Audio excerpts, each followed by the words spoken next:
Pues parece que ya tenemos un texto definitivo de la ley de amnistía que ha sido acordado entre el Partido Socialista y sus aliados parlamentarios, especialmente Junts y también Esquerra Republicana de Cataluña, y que previsiblemente será aprobado a lo largo de esta semana, el jueves, en el Congreso. Y aunque luego el Senado todavía tardará un tiempo y podrá retrasar la aprobación definitiva de la ley, lo normal es que acabe siendo aprobada en estos términos. Es interesante, pues, analizar mínimamente, de forma muy rápida, porque los cambios no son tantos, aunque algunos sí que son de cierta profundidad e importancia, qué es lo que ha cambiado respecto del texto inicial, que ya comentamos aquí, para entender qué es lo que ha desbloqueado el acuerdo y qué consecuencias jurídicas tiene. Básicamente, como sabéis y recordaréis, la ley de amnistía, como ya comentamos, preveía la aplicación de la amnistía a todas las cuestiones relacionadas con los hechos acaecidos en Cataluña en los últimos años asociados al procés y establecía, sin embargo, una serie de excepciones. Esto es algo que es habitual en las normas de amnistía y que más o menos las normas europeas dicen que no se pueden amnistiar delitos graves contra los derechos fundamentales, por ejemplo, torturas, tratos humanos degradantes. Y bueno, también normalmente a partir de ahí se dice que es mejor no amnistiar o que puede plantear problemas amnistiar delitos de terrorismo o gravísimos delitos contra la vida de las personas. Esto hizo que en la primera versión de la ley de amnistía que estaban negociando Partido Socialista y sus socios, estaban excluidos una serie de delitos como el de amnistía o el de alta traición, y también por la presión mediática que hay al respecto y ciertas normas europeas contra la corrupción,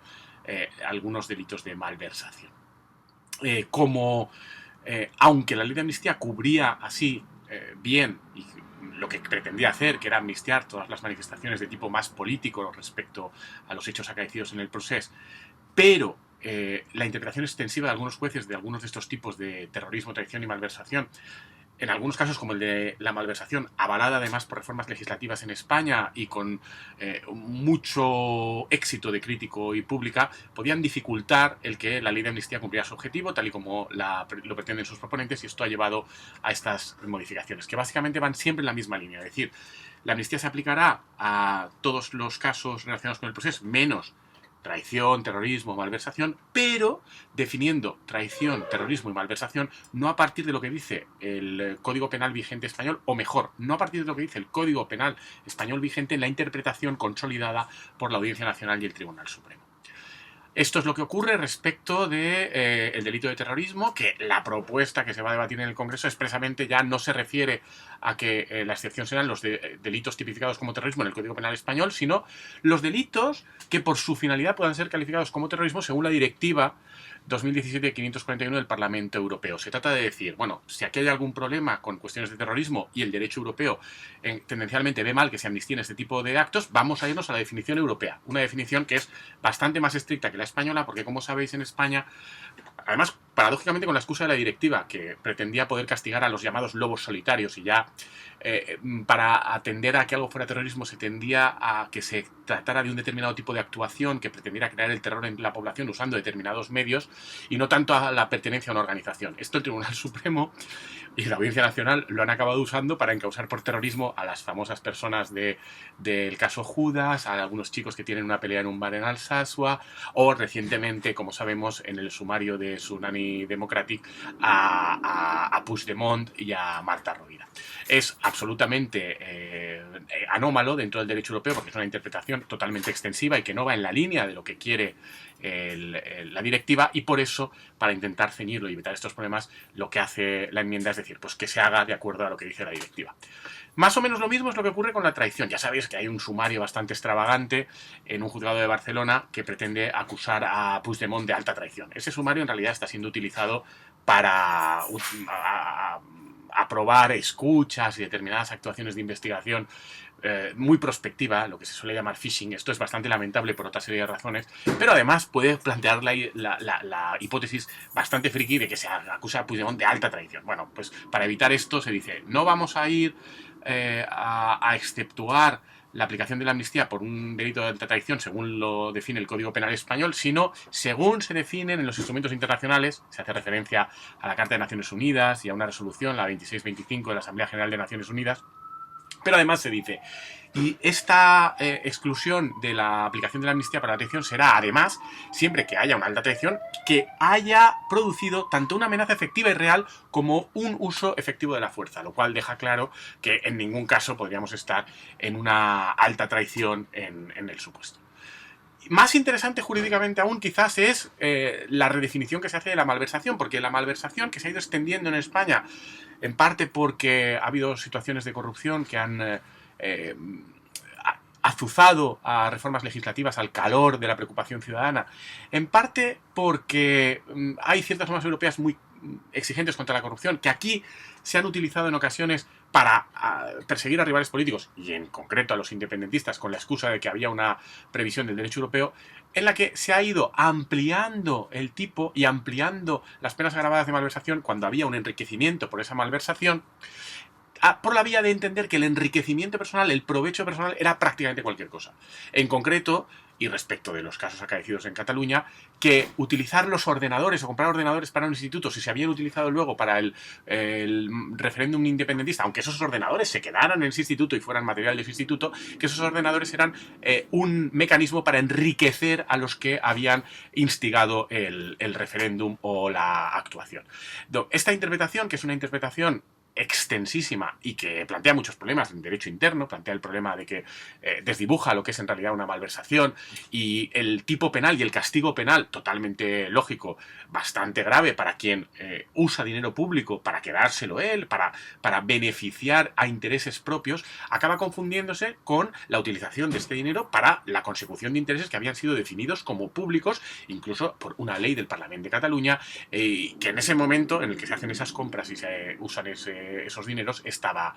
en vigor. Es bastante raro que para el cumplimiento de una ley que tiene objetivos públicos y respecto de unos bienes que no acaban en tu bolsillo, se entienda que ahí hay una malversación con enriquecimiento personal. Pero así es como lo ha interpretado nuestro Tribunal Supremo y así es como lo está interpretando el Tribunal de Cuentas de una forma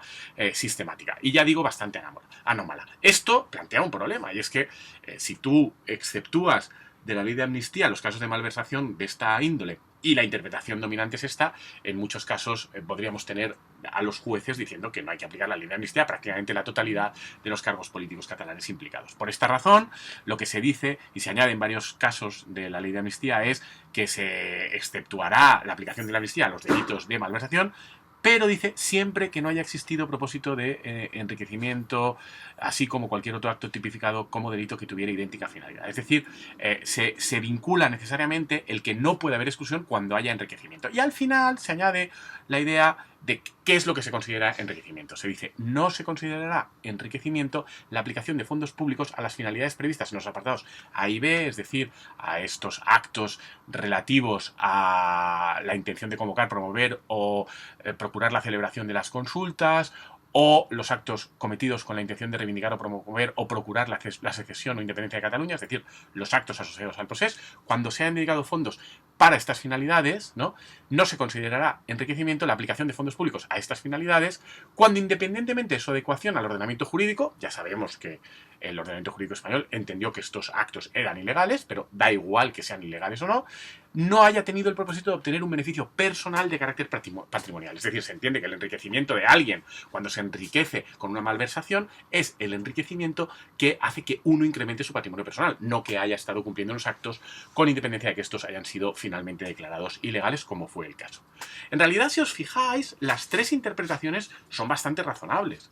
Es bastante lógico que por alta traición entendamos actos que efectivamente conllevan unas actuaciones que lleven a un levantamiento o a una amenaza efectiva y real de uso de la fuerza. Es totalmente razonable entender el terrorismo no como cualquier actividad de desórdenes en la línea de los autos que estamos viendo en la Audiencia Nacional, sino que requieran de una finalidad de creación del terror agravada y una organización mínima, ¿no? Es decir, esto es bastante razonable y además en ambos casos se corresponde con la idea que tenemos los ciudadanos, tanto de terrorismo como de alta traición. Y es bueno que las normas se correspondan cuando hablamos de normas penales y con consecuencias tan graves con lo que tenemos en la cabeza. Y también es razonable diferenciar cuando hay una malversación en la que se pueden haber destinado dineros públicos, fondos públicos a actuaciones no legales o actuaciones que entendemos que son inapropiadas, de aquellas en las que la malversación, que se corresponde con la idea que tenemos los ciudadanos de la que es más grave en la cabeza, además de desviar fondos públicos, lo hace para que acaben en el bolsillo del propio cargo público o de sus amigos,